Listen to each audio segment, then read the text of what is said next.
कर्म शरीर को प्रकंपित करने की बात, हमारे प्रकंपन, चाहे शरीर के प्रकंपन, चाहे वाणी के प्रकंपन और चाहे मन के प्रकंपन, चाहे भावों के प्रकंपन, वे सारे प्रकंपन, सारे वाइब्रेशंस भीतर तक जाए तो वे भीतर जाकर और उसको प्रभावित कर सकते। उसके लिए एक प्रक्रिया अपनाना जरूरी है कि कैसे हम भीतर ले जाएं। जो माला जपते हैं, रोज करते हैं, उन्हें भी ध्यान देना चाहिए कि जिससे कर्म की सार्थकता हो, हमारे प्रयत्न की सार्थकता हो।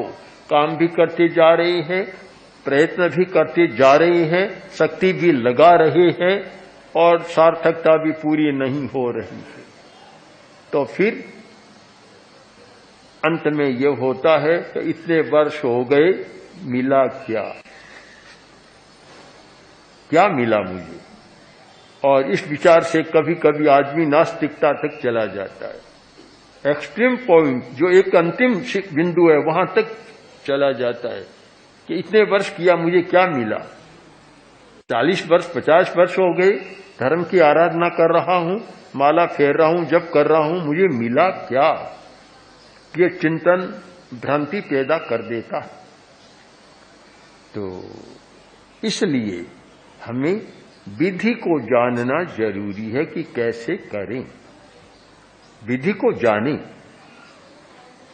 और आज का दिन, जो नए वर्ष का नया दिन है, विधि जाने और फिर वैसा प्रयोग करें। एक वर्ष में आपको पता लगेगा कि मेरी कितनी शक्तियां जागृत हो गई, अब सुप्त नहीं हूं मैं। तो विधि का पहला सूत्र है श्वास की प्रेक्षा, श्वास का ज्ञान करना। सीधा मंत्र का न करें, पहले श्वास का ज्ञान करें। श्वास कैसे लेना, यह बड़ी विद्या है, श्वास की विद्या। इसको सीख जाए, श्वास लेने की कला सीख जाए कि श्वास कैसे लेना चाहिए।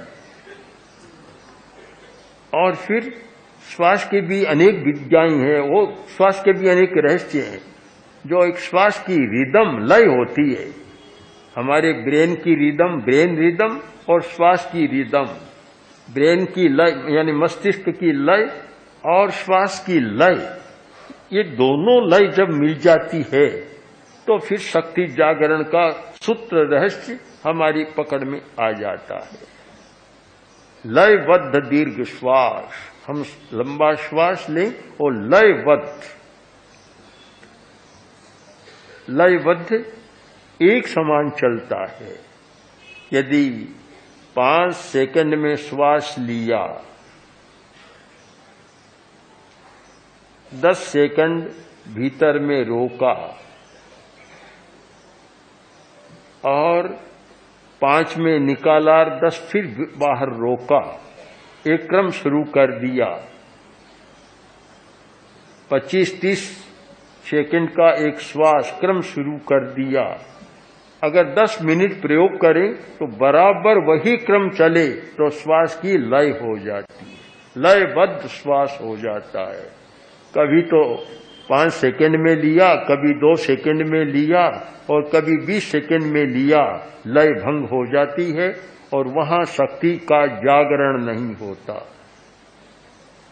आपको पता है, जब कूच करते हैं सैनिक, उनके पैरों की भी लय होती, लय बन जाती है। चाहे पुलिस के सिपाही या और कोई भी प्रशिक्षित व्यक्ति जब कूच करते हैं और लयबद्ध चलते हैं, उसकी आवाज सुनाई देती है, घोड़े की ताप सुनाई देती है, वैसे उनके पैरों की भी आहट और आवाज सुनाई देती है, क्योंकि वह लयबद्ध हो जाती है। और यह भी पता होगा, रास्ते में पुल आ गया, गति बदल देते हैं, वहां लयबद्ध नहीं चलते, पुल को भी खतरा हो सकता है, क्योंकि लयबद्ध होने में इतनी ऊर्जा इकट्ठी होती है कि पुल को भी खतरा पैदा हो सकता है। लयबद्ध मंत्रोच्चार करने में भी खतरा होता है, तो पूरी सावधानी से, मकान कमजोर है और वहां बैठकर लयबद्ध किया तो हो सकता है कोई खतरा भी पैदा हो जाए। तो लयबद्ध करने में हमारी ऊर्जा इकट्ठी होती है। तो लयबद्ध श्वास का प्रयोग यह मंत्र के लिए पहली शर्त है। फिर उच्चारण, उच्चारण की भी लय हो, लय के साथ उच्चारण चले। उच्चारण का भी बड़ा महत्व है। श्वास, उच्चारण और भावना, ये तीन हमारी शक्तियों को जगाने वाले हैं। उच्चारण कैसे करें? उच्चारण में शब्दों का सही उच्चारण हो, सम्यक उच्चारण हो, विधि पूर्वक उच्चारण हो, पद भी शुद्ध होना चाहिए और लय में भी समानता होनी चाहिए। उच्चारण अगर सही है तो वह भी शक्ति पैदा करता है। फिर भावना, श्वास, उच्चारण और भावना, भावना साथ में जुड़ जाती है तो बहुत बड़ी शक्ति और ऊर्जा का भंडार हमारे हाथ में आ जाता है। तीनों का योग, कोई भी मंत्र ले लें, नमस्कार महामंत्र लें, चाहे बौद्धों का मंत्र ओम मणिपद में हुम ले, चाहे गायत्री मंत्र ओम भूर्भुवस्वः गायत्री मंत्र ले, कोई भी मंत्र लें, चाहे साबर मंत्र लें, चाहे इस मुसलमानी मंत्र लें, कोई भी मंत्र लें, मंत्र के साथ श्वास को जोड़ें। नमस्कार महामंत्र का बहुत लोग जप करते हैं, माला फेरते हैं। मैंने अनेक लोगों से पूछा, हमारे मुनियों से भी पूछा। एक साध्वी जी ने कहा कि नमस्कार महामंत्र की माला में कितने 3 मिनट, कितने बताए, 3 ही बताए होंगे शायद, कि 3 मिनट में माला पूरी हो जाती है। दक्षता तो है कि 3 मिनट में पूरी हो जाती है, पर जो मिलना चाहिए वह तो नहीं मिलता 3 मिनट से। एक नमस्कार महामंत्र की माला जो विधि बतलाई गई कि श्वास के साथ, सम्यक उच्चारण के साथ और भावना के साथ करे, तो एक नमस्कार महामंत्र की माला के लिए कम से कम आधा घंटा का समय तो चाहिए, तब वह ठीक होता है। और वह होता है तब कुछ समय के बाद अनुभव होता है कि मेरी शक्तियां जागृत हो गई, नहीं तो जागृत नहीं होती। हम लोग प्रेक्षा ध्यान में प्रयोग कराते हैं कि श्वास के साथ कि नमो अरहंताणं का उच्चारण किया, एक श्वास में उच्चारण करो, श्वास लो और उच्चारण करो। फिर कुछ समय के बाद श्वास को और लंबा कर दो, उच्चारण मंद हो जाए। प्रारंभ में तो बोलेंगे नमो अरहंताणं, फिर 5 मिनट बाद नमो अरहंताणं, श्वास बिल्कुल उच्चारण मंद हो जाएगा। और फिर 5 मिनट बाद उच्चारण ऐसा होगा तो सुनाई नहीं देगा, होठ भी नहीं हिलेंगे, एकदम मंद उच्चारण, आंतरिक उच्चारण हो जाएगा। और फिर 5-10 मिनट बाद उच्चारण बंद हो जाएगा और केवल अक्षर बंद आंखों के सामने आ जाएंगे, आंखें बंद, और फिर वे अक्षर लिखे हुए आकाश मंडल में दिखाई दे रही।